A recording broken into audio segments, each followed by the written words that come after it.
Hey, what's good, y'all? It's your man James DeRay. I've been asked by Naruto, a gentleman who is curious. He said, keep it coming. So I'm gonna keep it coming. This is kind of a little continuation on, of a black man.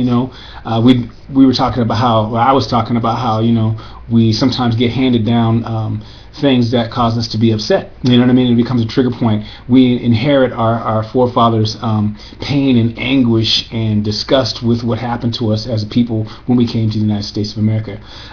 Interesting thing, man, about it. One of the key points was moving forward. A lot of times it's difficult to move forward when you're so mad about something. You just get stuck in it. You know what I mean? You become fixated in that issue. If somebody does you wrong, you be like, man, you know what? I'm gonna get you, dog. I'm coming back. You know what I mean? You get that ideology, like, you know what? You start writing down a list of how you gonna mess them up. You get diabolical on them and stuff.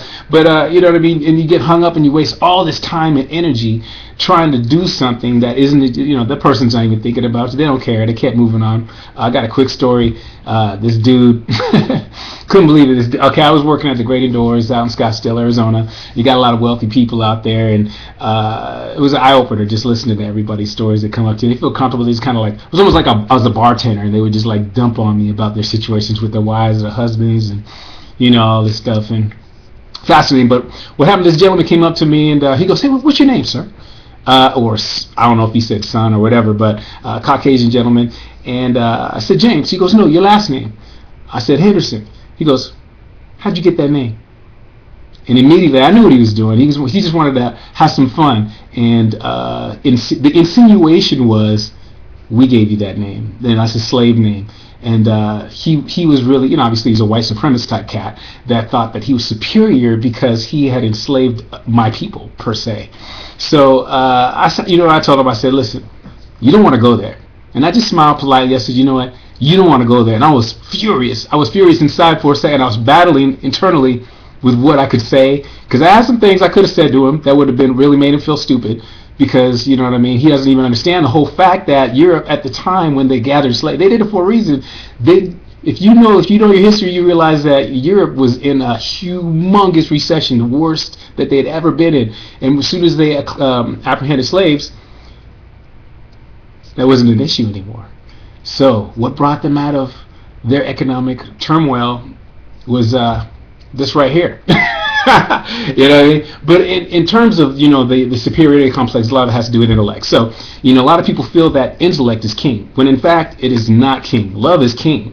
And if whenever we get to this point where somebody gets at us and we begin to rise up, it's usually an ego issue. We begin to feel that person is trying to put us in a place that we feel that we're greater than, and we have an inkling, we have an understanding that we are somehow innately greater than what they're insinuating.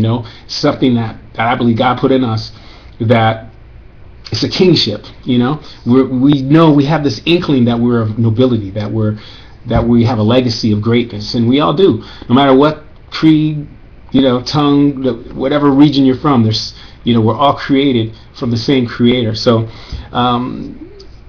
the thing is, if you know who you are, once again, these things won't affect you the same way. And I started to realize who I was. You know what I mean? I know a lot of people who embrace Muslim belief system. I'm not Muslim myself, but I know one of the great things about my Muslim brothers is that they've really done a lot of research along this area and have a great understanding of the history and all those types of detail work that's come along those things. So doesn't really affect it. But a lot of times it can still hit a trigger point if you haven't dealt with that issue directly within your own life. As far as love goes, it's the leveler. It just levels the playing field completely, because we're all human. You know what I'm saying? And this is the key point right here. If you realize that you're human, that the person that's attacking you is human, and that we have the same creator, and there's no grades. You know what I mean? When it comes to that, it's all about character. That's how he grades character. And the greatest is those who serve all. So if you're a person who's you're trying to you recognize that person's trapped in some kind of belief that's holding them in some default mentality. If you're really good enough at wielding the sword, you can actually help them and be the bigger person in that regard. I think that's what he's looking at, our creator, you know what I mean, our heavenly daddy, if you will, looking down saying, great job, son, that was awesome. This dude was all caught up in this mentality, and you were able to chop up this. He was trapped up, he was caught up like this, and you were able to, and he didn't even get cut in the process. Yeah, little Nick, he's kind of hurt a little bit. Oh, it's all right. Get better at it. Become a sharpshooter and be able to free people up of things that are holding them back and that's messing their perception up.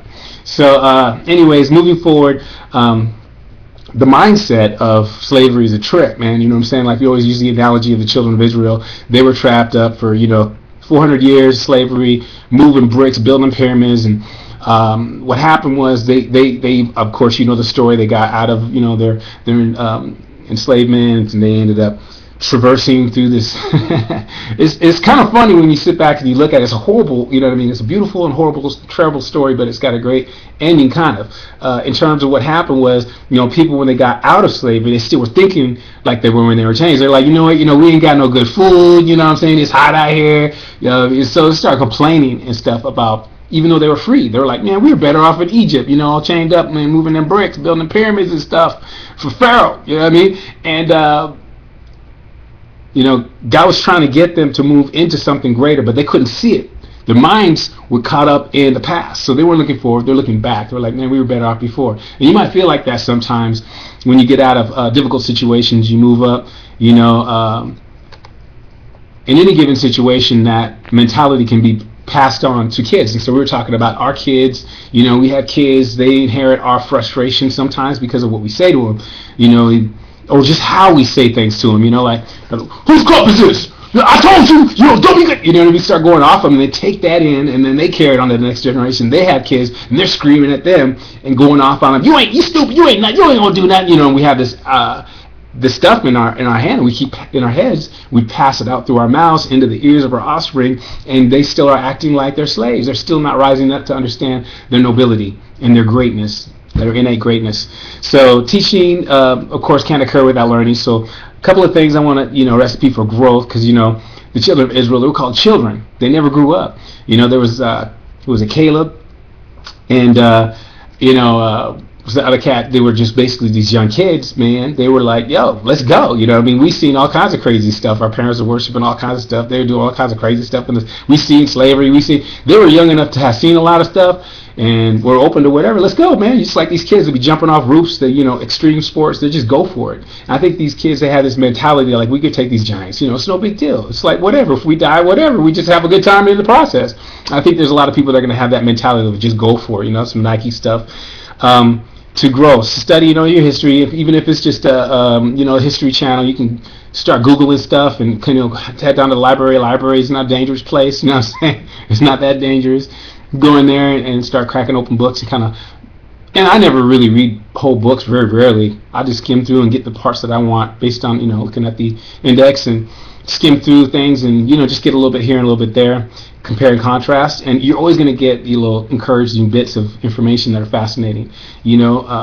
Black Harlem, stuff like that, where you start to realize, wow, man, that was crazy that happened. How could our government let that happen? Well, how could people be so dark and evil and destructive? You know what I mean? But at the same time, you see sparks of beauty and wonder and just incredible acts of bravery, from every facet of history and every culture. So studying other cultures, not just our own, but getting a grasp of what other cultures have gone through and overcome, and moved on from and become free from. So those are things that can help. We can implement those in our own families, in our own culture. So great things to do.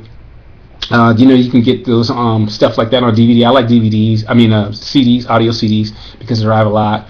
Running around doing errands, so I can just listen and get some information when I'm doing that. And then surrounding yourself with encouraging people, man. You can do this via, Twitter, Facebook, LinkedIn, whatever, social media, outlet that you enjoy hanging out on.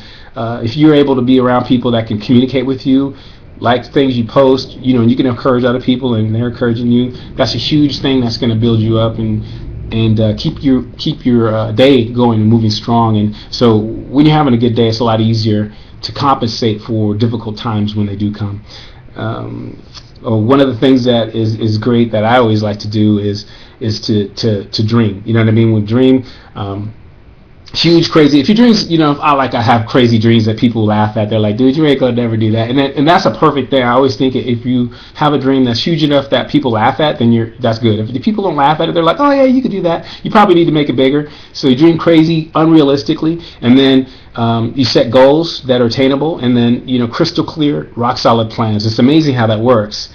Because you're backwards engineering, just kind of like if they found a UFO and they try and take it apart and figure out how they built it and rebuild it. It's kind of the same process of just creating something astronomically ridiculous and then rebuilding it. So rock solid plans and then act on it. That's where most people fall apart. But if you're accomplishing your goals, you're going to be feeling confident about yourself. That's another aspect of it. But the biggest thing to me, well, that's just one aspect of it. You need that as well.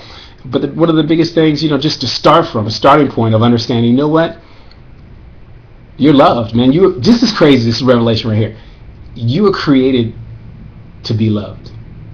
That's why you were created. You were created to be loved and to love others and to love your creator. You know what I'm saying? Real simple. So you got this kind of love right here. You got this kind of love coming down right here, filling you up, and then the overflow spills into other people's lives, and other people around you are like splashing around, like it's cool to be around this cat right here. He's kind of all right. And you have that energy, and people will really appreciate that. You get that feedback, and that encourages you to keep going. So, man, I want to encourage you once again to, just keep moving forward. Look at your history here and there. You don't have to be all, deep into it, like, take it as far as you want. You know what I'm saying? Don't let me limit you. But yeah, so study a little bit. And know that we're all created equally, of course. You know what I mean? If you have any kind of understanding about anything, we're all the same. So when anybody, and that's the big key right there, people will try to make you subhuman. So we're all human. The most important human race in the world is human. James DeRay, out. Enjoy yourselves.